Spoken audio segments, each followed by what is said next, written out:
Anggota Komisi 6 DPR RI Gede Sumarjaya Linggih yang akrab disapa Demer mengapresiasi pelantikan menteri dan wakil menteri baru di jajaran kabinet pemerintahan Presiden Jokowi.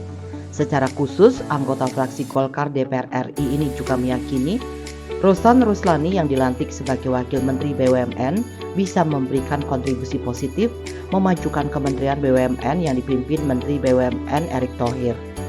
Terlebih, Rosan Ruslani merupakan sosok pengusaha sukses yang juga mantan Ketua Umum Kadin serta memiliki pengalaman sebagai Duta Besar Amerika Serikat. Karena itulah Gede Sumarjaya Linggih yang merupakan anggota Komisi 6 DPR RI yang membidangi perindustrian, perdagangan, koperasi UKM, BUMN, investasi ini menilai Rosan Ruslani yang sangat berpengalaman adalah pilihan tepat dipercaya oleh Presiden Jokowi sebagai Wamen BUMN.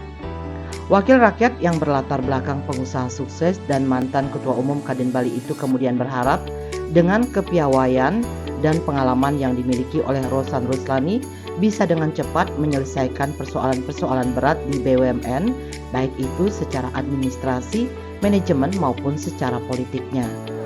Saya rasa pasti akan lebih giat pekerjaannya, lebih cepat perbaikan dari BUMN kita yang sekarang ini banyak sekali bermasalah, sehingga saya berharap ini dengan kepiawaian, dengan pengalaman yang luar biasa tersebut bisa lebih mempercepat menyelesaikan persoalan yang banyak di BUMN kita yang selama ini sangat berat, baik itu secara administrasi, baik itu secara manajemen maupun secara politiknya.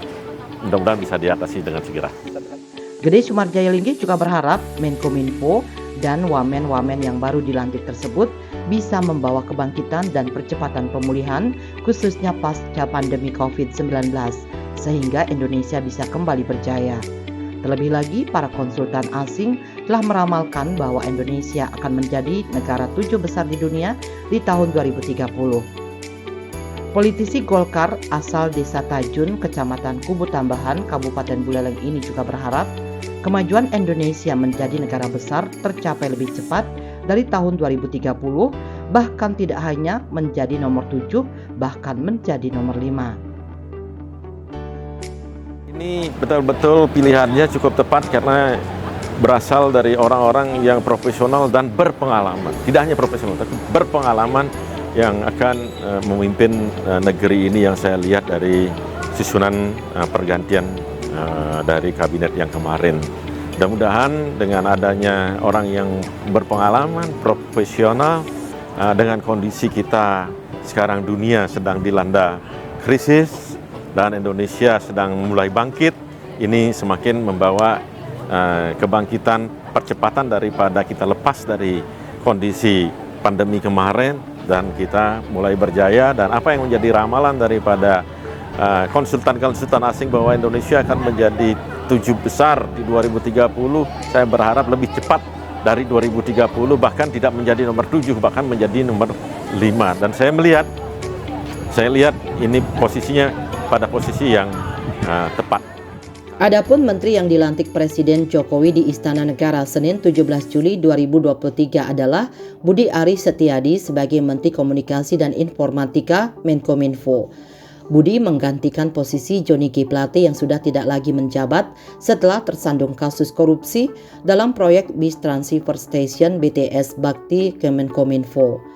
Budi Ari berduet dengan Nesar Patria yang pagi ini juga dilantik sebagai Wakil Menteri Komunikasi dan Informatika Wamenkominfo.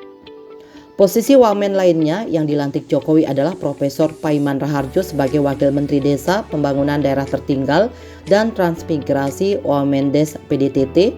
Kemudian ada nama Rosan Ruslani dilantik mengisi posisi Wamen BUMN. Kemudian Pahala N. Mansuri yang awalnya menduduki posisi Wamen BUMN digeser menjadi Wakil Menteri Luar Negeri Wamenlu. Posisi Wakil Menteri Agama Wamenak juga diganti dari Zainud Tauhid Saadi ke Saiful Rahmat Dasuki yang merupakan politisi Partai Persatuan Pembangunan P3. Selain Menteri dan Wamen, Presiden Jokowi juga melantik Gandhi Sulistianto dan Jan Farid menjadi anggota Dewan Pertimbangan Presiden One Team Press.